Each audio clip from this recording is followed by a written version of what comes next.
Hello students, कैसे हैं आप सब। उम्मीद है अच्छे होंगे, फैमिली अच्छी होगी, पढ़ाई करते चलते होंगे। पिछले वीडियो में हमने देखा था किस तरीके से लिविंग ऑर्गेनिजम्स का क्या क्या कैरेक्टरिस्टिक्स फीचर था, क्या डिफाइनिंग फीचर था। वहाँ से जो क्वेश्चन आए थे उसको आप लोगों ने सॉल्व किया होगा। मेरे पास जो भी मटेरियल्स है मैं धीरे धीरे सब प्रोवाइड करूंगा, लेकिन अभी के लिए क्या है कि एनसीईआरटी को किस तरीके से आपको पढ़ना है वो चीज़ें जो है अंडरस्टैंड करा रहा हूँ कि आपको इसी तरीके से पढ़ना है। ऐसे ही क्वेश्चंस आते हैं, बार बार पूछे जाएंगे और आपको ऐसे ही सॉल्व करना है। आज के इस टॉपिक से बहुत ही इम्पोर्टेंट लगभग 7 to 8 क्वेश्चंस या 9 to 10 क्वेश्चंस आए हैं, उसको भी हम लोग कवर करने वाले हैं। और एनसीईआरटी के बाहर हम लोग कोई भी वर्ड एनसीईआरटी के बाहर नहीं पढ़ने वाले हैं। तो और वीडियो को स्किप करके बिल्कुल भी मत देखिएगा, नहीं तो कुछ भी समझ में नहीं आने वाला है। क्योंकि बहुत सारी इंपॉर्टेंट लाइंस अगर कट जाती हैं, कोई चीज़ मैं बोल रहा हूँ अगर वो कट गई तो फिर तो कोई मतलब नहीं रह गया ना। अगर आपसे कोई इंपॉर्टेंट क्वेश्चन का कॉन्सेप्ट छूट गया तो फिर आपको आगे पढ़ने का कोई मतलब नहीं है। इम्पॉर्टेंट है कि आप क्वेश्चंस को सॉल्व कर पाओ, और लाइन टू लाइन एक्सप्लेनेशन मैं दे रहा हूँ, नोट्स भी दे रहा हूँ, तो आप लोगों को किसी चीज़ की टेंशन नहीं है। बस ध्यान से समझना है इन चीज़ों को, और चैनल को थोड़ा सा शेयर करते रहिए। आप लोग बहुत कम लोग हैं। तो चलिए स्टार्ट करते हैं। Diversity in living worlds. तो डाइवर्सिटी होती क्या है, जैसे मान लो ये एक एरिया है,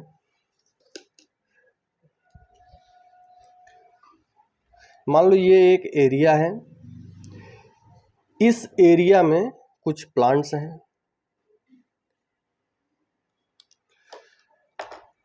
और फिर मान लो कुछ ह्यूमन बींग्स हैं, कुछ यहाँ पे रैट हैं,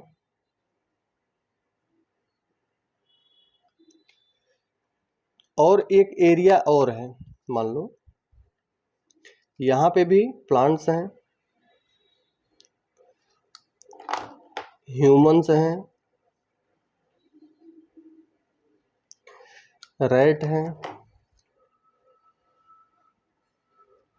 और इसके अलावा यहाँ पे कुछ मान लो ग्रासेज हैं।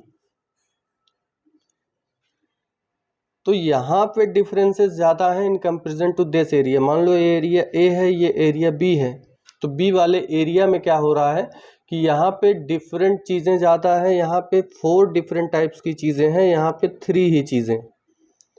तो डाइवर्सिटी यहाँ पे ज़्यादा हुआ। कितनी डिफरेंट चीज़ें हैं उन्हीं को डाइवर्सिटी बोला जाता है। और अगर लिविंग वर्ल्ड में है तो उसी को बोल दिया जाता है diversity in the living worlds. Living world में कितनी डाइवर्सिटी है, कितने डिफरेंसेस हैं, उन्हीं को इस चैप्टर में हम लोग कवर करने वाले हैं। तो लगभग 1.7 से लेके 1.8 मिलियन स्पीसीज जो है अभी तक डिस्क्राइब हो चुकी हैं, और अभी भी जो है बहुत सारी स्पीसीज का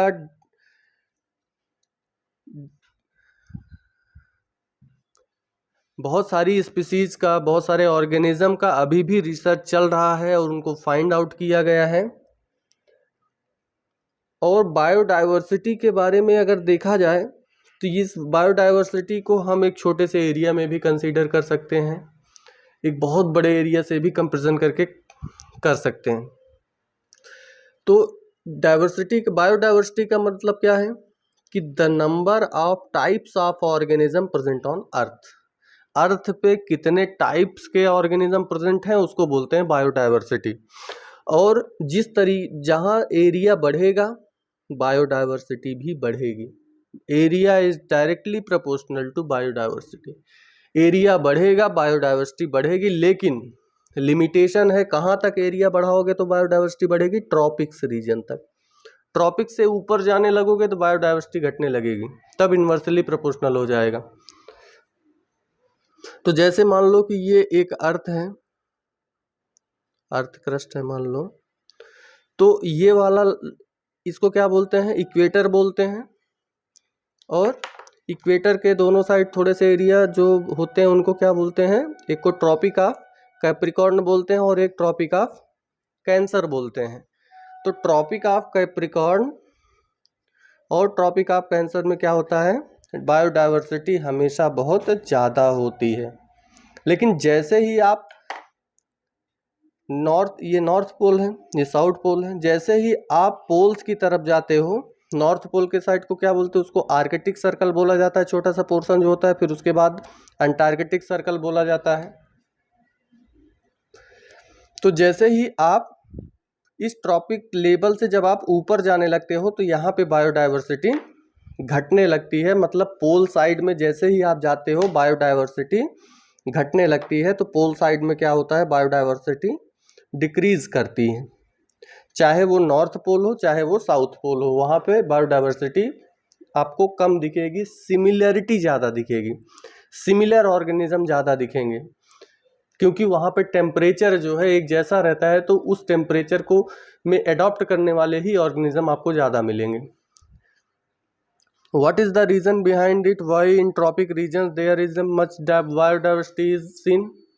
क्या रीज़न है कि ट्रॉपिक रीजन्स में बहुत ज़्यादा बायोडाइवर्सिटी देखने को मिल रही है, यहाँ से यहाँ तक के एरिया में बायोडाइवर्सिटी बहुत ज़्यादा है। क्यों? क्योंकि यहाँ पे क्लाइमेट चेंज होता रहता है।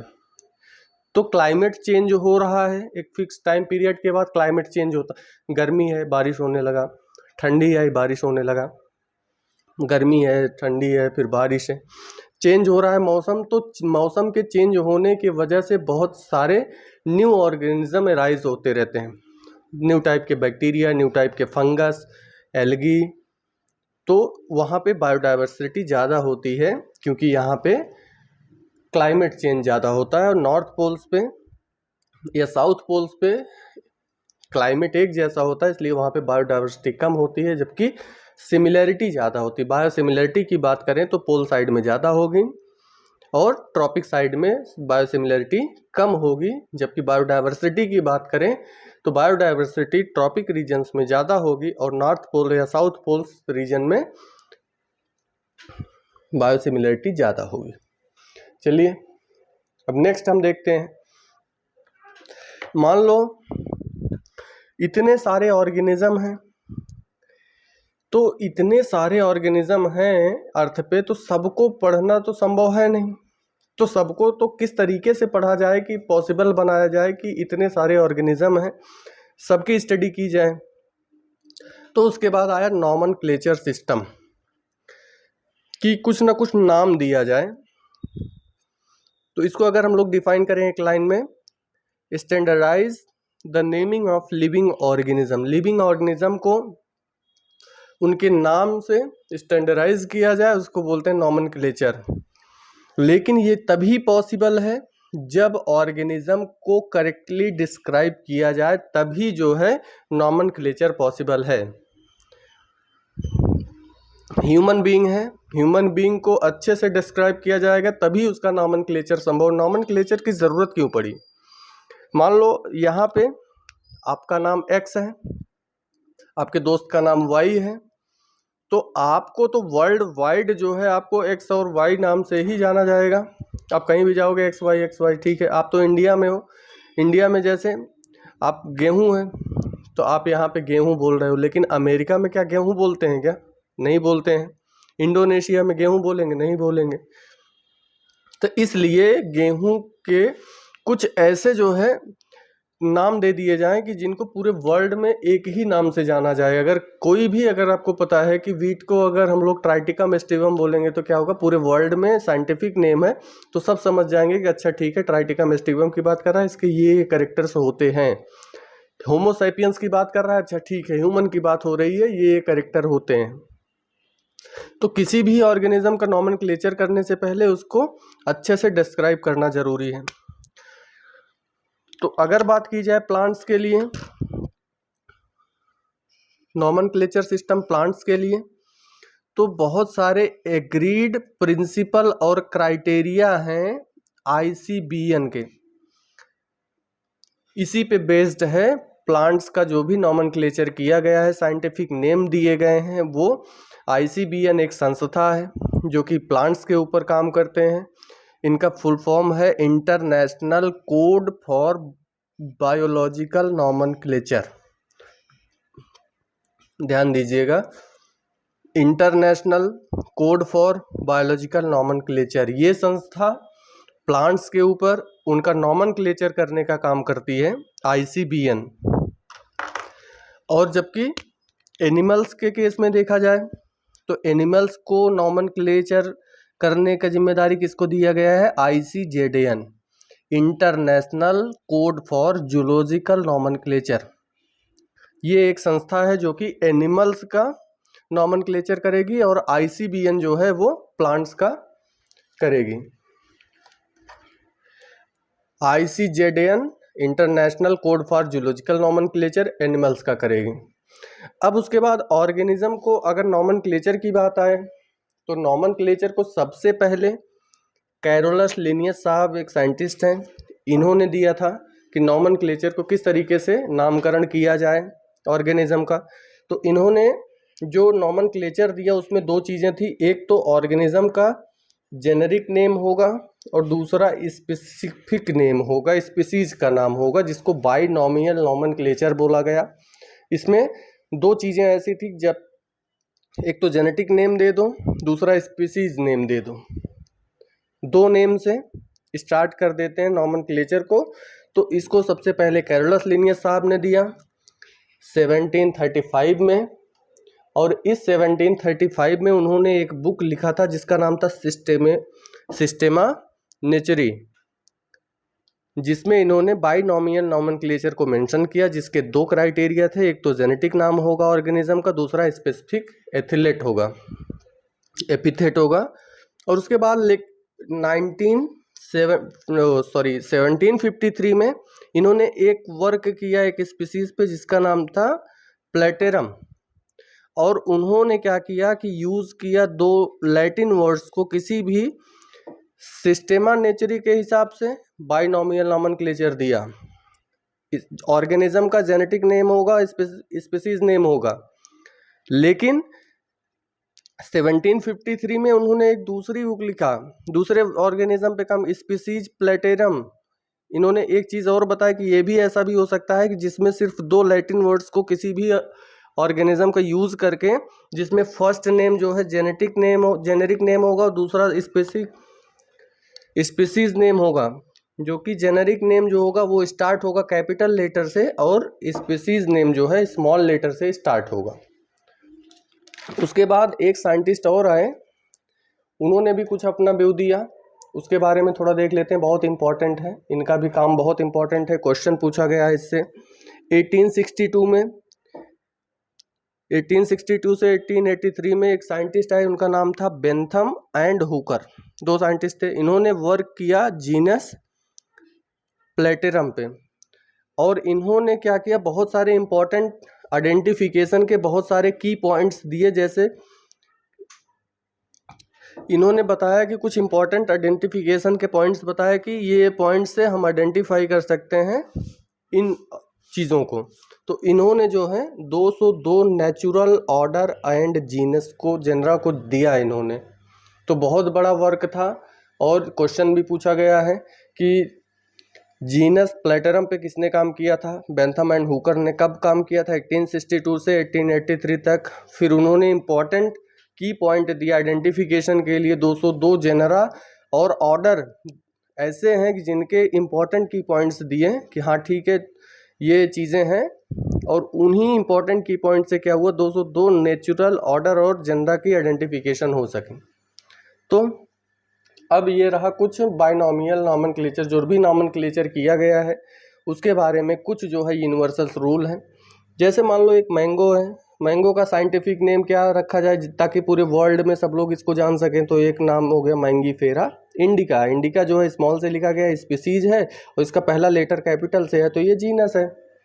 लेकिन कुछ यूनिवर्सल रूल है नॉमेनक्लेचर के लिए, उसको देख लेते हैं। इंपॉर्टेंट पॉइंट्स हैं, कोई भी पॉइंट मिस मत करिएगा, नहीं तो लास्ट में जब आप क्वेश्चन सॉल्व करोगे नहीं होगा। यूनिवर्सल रूल क्या है नॉमेनक्लेचर का, तो जो भी जनरली बायोलॉजिकल नेम्स इस्तेमाल किए जाते हैं वो होते हैं पहले तो लैटिन लैंग्वेज में होते हैं, लेकिन उनको इटैलिक्स में लिखना ज़रूरी है, पहला रूल। दूसरा रूल, फर्स्ट जीनस होगा, दूसरा स्पीसीज लिखा जाएगा। तीसरा, जब भी हम इसको हैंड राइटिंग में लिखते हैं, हैंड रिटन लिखते हैं, तो सेपरेटली लिखेंगे और अंडरलाइन करेंगे, या इटैलिक्स को प्रिंटेड करेंगे और उनका लैटिन का जो ओरिजिन है उसको भी लिखेंगे, किसने खोजा था। फोर्थ, फर्स्ट वर्ड जो होगा जीनस का वो कैपिटल लेटर से स्टार्ट होगा, और सेकंड जो स्पीसीज का लेटर होगा स्मॉल से स्टार्ट होगा। और पांचवा, कि जो भी ऑथर जिन्होंने उसको डिस्कवर किया था उसको स्पीसीज के एपिथेट फॉर्म में, एब्रीवेटेड फॉर्म में हम उसे लिख देंगे। मतलब कहने की बात अगर पूरा देखा जाए तो सिर्फ इतनी सी बात है कि अगर मैंगो का साइंटिफिक नेम हमको लिखना है तो हम पहले तो कैपिटल से लिखेंगे मैंगीफेरा, फिर इंडिका आई स्मॉल से रहेगा, फिर जो है स्पीसीज के बाद जिस साइंटिस्ट ने खोजा, लिनियस ने खोजा था, तो LINN लिख देंगे, क्योंकि कैरोलस लिनियस साहब ने इस पे, इसकी डिस्कवरी पे जो है वर्क किया था, सबसे पहले इन्होंने इसको खोजा था। तो यहाँ से अगर मैंगीफेरा इंडिका लिनियस अगर ऐसे लिखा हुआ है वर्ल्ड वाइड कहीं पे भी, तो हम समझ जाएंगे कि लिनियस साहब ने खोजा था और मैंगीफेरा इंडिका की बात हो रही है। इसका मतलब ये कि हम मैंगो की बात कर रहे हैं। अब ये तो हो गया नॉमेनक्लेचर के लिए, और भी बहुत सारे नॉमेनक्लेचर के एग्जांपल्स दिए हुए हैं आपके NCERT में। जैसे बटरफ्लाई का दिया हुआ है, मुस्का डोमेस्टिका होता है, और उसके बाद ट्राइटिका मेस्टिबम होता है गेहूं का, वीट का। तो इस तरीके से आप देख लीजिएगा कि कितने दिए हुए हैं, और सबका जो है आपको किस तरीके से नाम याद करना है, वो चीज़ें बहुत ज़रूरी हैं। एक बार हम देख लेते हैं कौन कौन सा दिया हुआ है आपके बुक में। ये जैसे यहाँ पे देखिए, मैन का दिया हुआ है, होमो सैपियंस दिया हुआ है बायोलॉजिकल नेम, हाउस फ्लाई का मुस्का डोमेस्टिका, मैंगो का मैंगीफेरा इंडिका, लेकिन ये सही नहीं है, इसको आपको सही करना पड़ेगा क्योंकि इसके पीछे आपको साइंटिस्ट का भी नेम लिखना है। वीट का ट्राइटिकम एस्टिबम, इसके पीछे साइंटिस्ट का नेम, मुस्का डोमेस्टिका, इसके पीछे साइंटिस्ट का नेम, होमो सैपियंस, उसके बाद सैपियंस ना। आपको पता है कि होमो सैपियंस सैपियंस बोला जाता है, क्यों? क्योंकि वो राइट होता है, क्योंकि जिन्होंने खोजा उनका भी तो नाम लिखना पड़ेगा। तो ये आपको याद रखना है।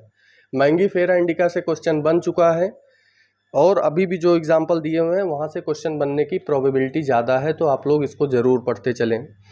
अभी तो नॉमेनक्लेचर हो गया, नाम तो हम लोगों ने दे दिया, लेकिन किस तरीके से इतने सारे ऑर्गेनिज्म को हम लोग पढ़ेंगे? वायरस भी हैं, बैक्टीरिया भी हैं, फंगस भी हैं, मैमल्स भी हैं, प्लांट्स भी हैं, एनिमल्स भी हैं, सबको कैसे पढ़ेंगे? तो सबको कैटेगराइज कर दिया जाए। जैसे आप लोगों को स्कूल में क्या होता है, क्लासेस डिवाइड कर दी जाती हैं, क्लास 1 2 3 4 5 6 7 8 9 10 11 12, क्लासेस डिवाइड कर दिया। तो इस क्लास में इस क्लास के बच्चे पढ़ेंगे, उस क्लास में उस क्लास के बच्चे पढ़ेंगे। तो इससे क्या होगा, आसानी होती है अंडरस्टैंड करने में, बच्चों को भी और टीचर्स को भी। तो classification, a process by which anything is grouped into convenient category based on some easily observable characters. Class में कभी कभी आपने देखा होगा कुछ शरारती बच्चे होते हैं। पहले जब स्कूल खुलता है तो मान लो 90 स्टूडेंट्स हैं, 90 स्टूडेंट्स को एक साथ पढ़ाया जाता है, लेकिन उसमें से कुछ शरारती बच्चे होते हैं तो उनको कैटेगराइज कर दिया सेक्शन बी में। अब मान लो सेक्शन ए में 30 बच्चों को रखा गया, जो अच्छे बच्चे थे 60 बच्चों को सेक्शन बी में रख दिया गया। अब सेक्शन बी में क्या हो रहा है कि वहाँ पे भी कुछ शरारती और शरारती बच्चे, तो उनको उठा के सेक्शन सी में कर दिया गया। इस तरीके से हम कैटेगराइज करते जा रहे हैं, कन्वीनियंट कैटेगरी उनके ऑब्जर्वेबल कैरेक्टर को देख करके, जो देख करके हमको समझ में आ रहा है बदमाशी कर रहे हैं, शैतानी कर रहे हैं, डिस्टर्ब कर रहे हैं क्लास को, तो उनको जो है कैटेगराइज कर दिया। उसी तरीके से ऑर्गेनिज्म को भी जो है जिन कैरेक्टर्स को देख करके हम यहाँ पे बोल सकते हैं, कुछ कैरेक्टर्स हैं जैसे प्लांट्स हैं, प्लांट्स को देख करके प्लांट बोल दिए, एनिमल बोल दिए, डॉग्स बोल दिए, कैट्स बोल दिए, इंसेक्ट बोल दिए। तो ये सब क्या है, एक कैटेगरीज है। तो कैटेगराइज करने का एक बहुत अच्छा फायदा ये होगा कि हम ऑर्गेनिज्म को इजीली अंडरस्टैंड कर पाएंगे। और बेसिकली कैटेगरी को देखा जाए तो कैटेगरी क्या होती है, तो कैटेगरी एक्चुअली ये टैग्जा होते हैं, ये इंडिकेट करते हैं डिफरेंट लेवल्स को। जैसे प्लांट हैं, वीट हैं, एनिमल्स हैं, मैमल्स हैं, डॉग्स हैं, ये सब क्या है, टैक्सा है, क्योंकि ये क्या कर रहे हैं, बहुत सारी डिफरेंट कैटेगरीज को शो कर रहे हैं। लेकिन हमको पता है कि ये डॉग्स क्या है, मैमल है, और मैमल क्या होते हैं, एनिमल्स होते हैं। तो ये क्या कर रहे हैं, डिफरेंट टैक्सा को रिप्रेजेंट कर रहे हैं, डिफरेंट लेबल्स को रिप्रेजेंट कर रहे हैं। तो इन्हीं लेबल्स को और थोड़ा सा इजी करने के लिए हमने क्या किया, लिविंग ऑर्गेनिज्म को हमने और भी क्लासिफाइड कर दिया। जैसे प्लांट्स हैं, वीट हैं, एनिमल्स हैं, मैमल्स हैं, डॉग्स हैं, तो इनको डिफरेंट टैक्सा में जो है कैटेगराइज कर दिया। इसी कैटेगरी को बोलते हैं टैक्सोनॉमी। ऐसी प्रोसेस जिसके थ्रू लिविंग ऑर्गेनिज्म को क्लासिफाइड किया जाता है डिफरेंट टैक्सा में, उसी प्रोसेस को टैक्सोनॉमी बोलते हैं। और इस टैक्सोनॉमी के क्या क्या कैरेक्टर्स हो सकते हैं, किस चीज़ों पे बेस्ड है, plant, wheat, animals, mammals, dogs, हमने कैसे बोला, एक तो उनके कैरेक्टर्स को देख के कैरेक्टराइजेशन, आइडेंटिफिकेशन, क्लासिफिकेशन और नॉमेनक्लेचर, ये सब चीज़ें टैक्सोनॉमी में इंक्लूडेड हैं। अब उसके बाद कुछ मॉडर्न टैक्सोनॉमी है। तो मॉडर्न टैक्सोनॉमी के बारे में हम देख लेते हैं, किन किन चीज़ों पे बेस्ड है मॉडर्न टैक्सोनॉमी। तो एक्सटर्नल और इंटरनल स्ट्रक्चर कैसा है, सेल का स्ट्रक्चर कैसा है, डेवलपमेंट प्रोसेस कैसी है, इकोलॉजिकल इंफॉर्मेशन कैसी है, ये सब चीज़ें मॉडर्न टैक्सोनॉमी में है।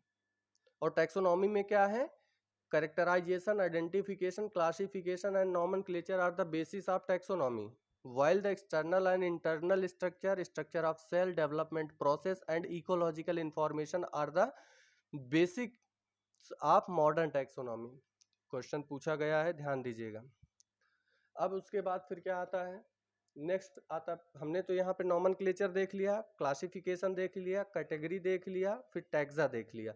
और टैक्सा की कैटेगरीज को बहुत सारे डिफरेंट लेवल पे जब हम लोग अरेंज करते हैं तो उस प्रोसेस को टैक्सोनॉमी बोला जाता है। टैक्सोनॉमी में 4 कैरेक्टर्स थे, 4 की पॉइंट्स थे, कैरेक्टराइजेशन, आइडेंटिफिकेशन, क्लासिफिकेशन और नॉमेनक्लेचर। और जबकि मॉडर्न टैक्सोनॉमी में 4 चीज़ें थी, उसको हमने देख लिया। अब आता है एक वर्ड आता है सिस्टेमिक्स। इसको लैटिन वर्ड से डिराइव किया गया है, जिसका मतलब होता है सिस्टेमा, जिसका मतलब होता है कि systemic arrangement of organism. Organism को सिस्टमेटिक वे में अरेंज करने के प्रोसेस को ही बोलते हैं सिस्टमेटिक्स। जैसे अगर आपसे बोला जाए कि लोअर ऑर्गेनिज्म से हायर ऑर्गेनिज्म को आप लोग जो है अरेंज करो, तो आपको पता है सबसे पहले आप वायरस बैक्टीरिया को रखोगे, फिर उसके बाद फंगस को रखोगे, एल्गी को रखोगे, फिर उसके बाद लोअर एनिमल्स को रखोगे, फिर हायर एनिमल्स को रखोगे। तो ये कुछ अरेंजमेंट हुआ। जैसे पेजेस का अरेंजमेंट होता है, पेज नंबर 1 2 3 4 5, उसी तरीके से यहाँ पे बायोलॉजी में भी अरेंजमेंट होता है ऑर्गेनिजम्स का, उसको बोलते हैं सिस्टमेटिक्स। सबसे पहले कैरोलस लिनियस साहब ने एक सिस्टेमा नेचर जो है नाम की एक बुक को पब्लिश किया। उसमें इन्होंने सिस्टमेटिक्स को जो है रिप्रेजेंट किया था। सिस्टमेटिक्स में क्या क्या इंक्लूड है, आइडेंटिफिकेशन है ऑर्गेनिज्म का, नॉमेनक्लेचर है और क्लासिफिकेशन है। 3 चीज़ें सिस्टमेटिक में इंक्लूड होती हैं। और ये इवोल्यूशनरी रिलेशनशिप बिटवीन ऑर्गेनिज्म को रिप्रेजेंट करते हैं। इवोल्यूशनरी रिलेशनशिप कैसा है, सबसे पहले एनिमल्स के क्लोज कौन हैं, जिनके ऐसे ऑर्गेनिज्म जिनके अंदर एनिमल्स से सिमिलरिटी करने वाले कैरेक्टर्स ज़्यादा होंगे वो एनिमल्स के करीब हैं। वो एनिमल्स जब आए थे उसी के आसपास में वो आए होंगे। वायरस बैक्टीरिया से ज़्यादा सिमिलरिटी रखने वाले जो भी ऑर्गेनिज्म होंगे, वो वायरस बैक्टीरिया जब आए थे पृथ्वी पे तब उन्हीं के आसपास वो भी आए होंगे। तो इवोल्यूशनरी रिलेशनशिप ऑर्गेनिज्म में कैसा है, इन चीज़ों को जो है सिस्टमेटिक्स में इंक्लूड किया गया है। उसके बाद आता है न्यू सिस्टमेटिक्स। पहले सिस्टमेटिक आया पुराना, फिर उसके बाद न्यू सिस्टमेटिक्स आया, जिसको दिया किसने था, जूलियन हक्सले ने दिया था, 1940 में दिया था। और इसके की पॉइंट्स क्या हैं, फाइनोलॉजिकल, फिजियोलॉजिकल, साइटोलॉजिकल, मॉर्फोलॉजिकल, जेनेटिकल और एनाटॉमिकल कैरेक्टर्स इसमें इंक्लूडेड हैं। तो एक बार आप लोग देख लीजिए, फाइनोलॉजिकल, फिजियोलॉजिकल, साइटोलॉजिकल, मॉर्फोलॉजिकल और जेनेटिकल और एनाटॉमिकल कैरेक्टर्स को इंक्लूड किया गया है न्यू सिस्टमेटिक्स में। इन चीज़ों को आपको ध्यान रखना है किस तरीके से। अगर इस पूरे टॉपिक को देखा जाए तो इसमें 4-5 चीज़ें हैं जो आपको बेसिक्स आपको ध्यान देना है, जहाँ से क्वेश्चंस आए हैं। क्वेश्चंस को मैं अभी जो है वीडियो के एंड में अपलोड कर दूंगा, उसको आप लोग ज़रूर सॉल्व कीजिएगा। एक तो नॉमेनक्लेचर से कि किसी भी ऑर्गेनिज्म का नॉमेनक्लेचर किस तरीके से साइंटिफिक नेम लिखेंगे हम। दूसरा, क्लासिफिकेशन किन किन चीज़ों के ऊपर बेस्ड है, तो हमको पता है कि इजीली जो भी कैरेक्टर देख करके ऑब्जर्व किए जा सकें, मॉर्फोलॉजिकल कैरेक्टर जो भी हैं उनको देख करके क्लासिफिकेशन किया जाता है। टैक्सोनॉमी